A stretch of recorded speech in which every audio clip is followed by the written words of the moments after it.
আসসালামু আলাইকুম। আশা করি সবাই ভালো আছেন। সবাইকে স্বাগত জানাচ্ছি আমাদের নতুন আরেকটি রেসিপি দেখার জন্য। আমার আজকের রেসিপি বিক্রমপুরের ঐতিহ্যবাহী রাজদোল্লা পিঠা। বিক্রমপুরবাসীরা তো এই পিঠার সাথে আগে থেকেই পরিচিত। তাদের কাছে এটি একটি জনপ্রিয় এবং খুবই মজাদার একটি পিঠা। আপনারা যারা এই পিঠাটি আগে কখনো দেখেননি বা খাননি, তারা আমার এই রেসিপিটি ফলো করে পিঠাটি একবার হলো বাসায় বানিয়ে খেয়ে দেখবেন। এই পিঠাটি একবার বানিয়ে খেলে এই পিঠার ফ্যান আপনিও হয়ে যাবেন। চলুন শুরু করা যাক। এই রাজদোল্লা পিঠাটি বানানোর জন্য প্রথমেই আমি একটি মিক্সিং বলে নিয়ে নিচ্ছি প্রায় 3 কাপ পরিমাণ ভেজা চালের গুঁড়ি, সাথে দিয়ে দিচ্ছি হাফ কাপ পরিমাণ গুঁড়া দুধ, আর দিয়ে দিচ্ছি হাফ চা চামচ লবণ।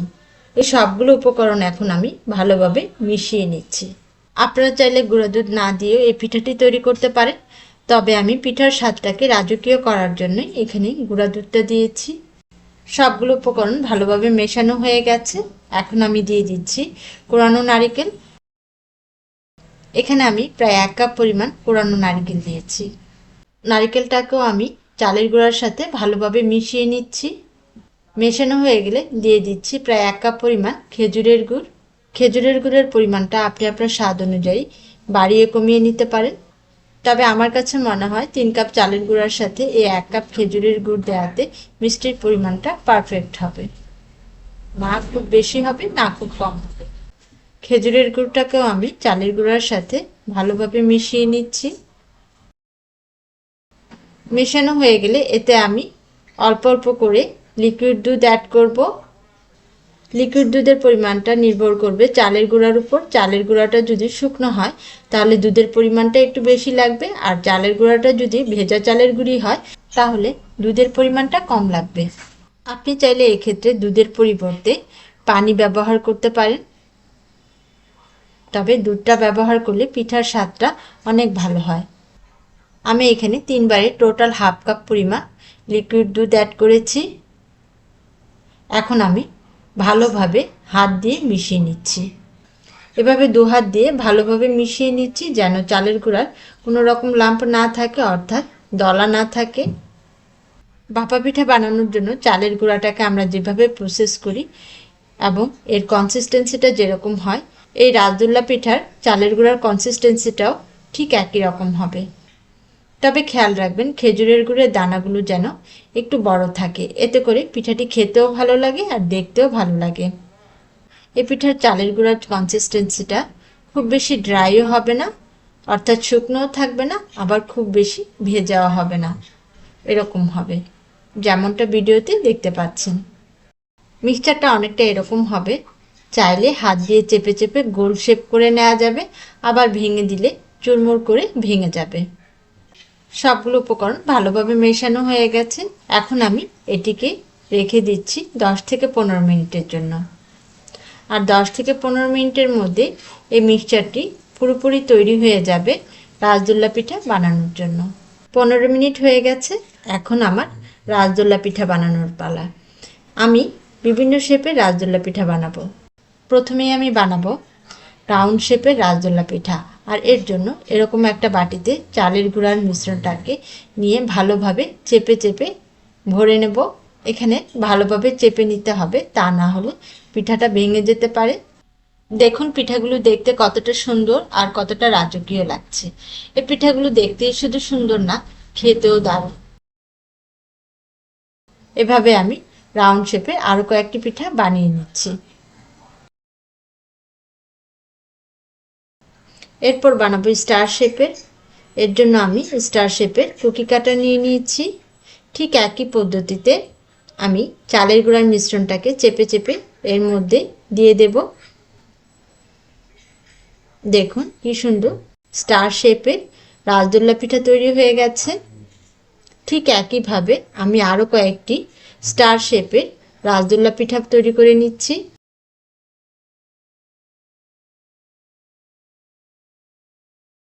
এই পিঠাটি খুবই রাজকীয় এবং ভিন্ন স্বাদের একটি পিঠা। পিঠাটি খেতে দারুণ মজার এবং বানানো খুবই সহজ। আপনার কাছে কুকি কাটার না থাকলে আর আপনার কাছে যদি ঝামেলার মনে হয় এরকম বিভিন্ন শেপের রসগোল্লা পিঠা বানাতে, তাহলে আপনি চাইলে হাতে চেপে চেপে এরকম গোলাকার রাউন্ড শেপের রসগোল্লা পিঠা বানাতে পারেন।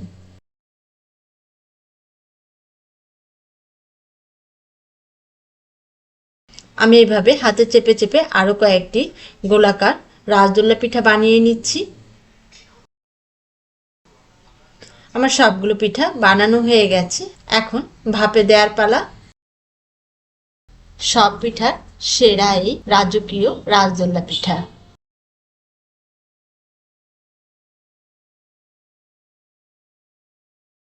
আর এর জন্য চুলায় একটি পাতিলে পানি গরম হওয়ার জন্য দিয়ে দিয়েছি। পানিটা গরম হয়ে এলে এর উপরে আমি একটি চালনি দিয়ে দিচ্ছি। আপনি চাইলে আপনার বাসায় যদি রাইস কুকার থাকে তাহলে রাইস কুকারও এই পিঠাটি ভাপ দিতে পারেন। এখানে আমি স্টিলের চালনি ইউজ করেছি। চালনিটার উপরে একটি পাতলা কাপড় দিয়ে দিচ্ছি। পিঠাগুলো সরাসরি স্টিলের চালনিতে দেওয়া যাবে না, এতে করে পানি লেগে পিঠাগুলো ভিজে যেতে পারে, তখন পিঠাগুলো ভালো হবে না, খেতেও ভালো লাগবে না। পিঠাগুলো দিয়ে যেভাবে আমরা ভাপা পিঠা বানানোর সময় পিঠাটাকে কাপড় দিয়ে ঢেকে দিই, ঠিক একইভাবে পিঠাগুলোকে কাপড় দিয়ে ঢেকে দিচ্ছি। পিঠাগুলোকে কাপড় দিয়ে ঢাকা হয়ে গেলে আমি চালনির মুখটা একটি ঢাকনা দিয়ে ঢেকে দিচ্ছি। আর ঢাকনায় যদি এরকম কোনো ছিদ্র থাকে অবশ্যই সেটিকে বন্ধ করে দিতে হবে। আর এভাবে পিঠাগুলোকে 30 মিনিট ভাপে কুক করে নেব। পিঠার সাইজ অনুযায়ী আপনাদের সময় কম বেশি লাগতে পারে। পিঠাগুলোকে ভাপে কুক করার সময় চুলার আঁচটা মিডিয়াম লোতে রাখবো। 30 মিনিট পর পিঠাগুলো খুব সুন্দর কুক হয়ে গেছে। দেখুন এর কালারটা অনেক সুন্দর লাগছে আর দেখতেও অনেক লোভনীয় হয়েছে। এই পিঠাপুলির সিজনে আপনারা কিন্তু বাসায় খুব সহজেই খুব অল্প কিছু উপকরণ দিয়ে এই রাজকীয় পিঠাটি তৈরি করতে পারেন। পিঠার রাজা রাজকীয় এই রসগোল্লা পিঠা আপনারা চাইলে গরম এবং ঠান্ডা দু রকমই খেতে পারেন। দু রকমই এই পিঠাটি ভালো লাগে। আর এটিকে নর্মাল রুম টেম্পারেচারে আপনারা 3 থেকে 4 দিন সংরক্ষণ করে খেতে পারেন। আশা করি আমাদের এই রেসিপিটি আপনাদের ভালো লেগেছে।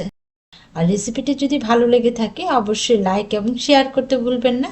আর যারা আমাদের চ্যানেলটিকে এখনও সাবস্ক্রাইব করেননি প্লিজ সাবস্ক্রাইব করে ফেলুন।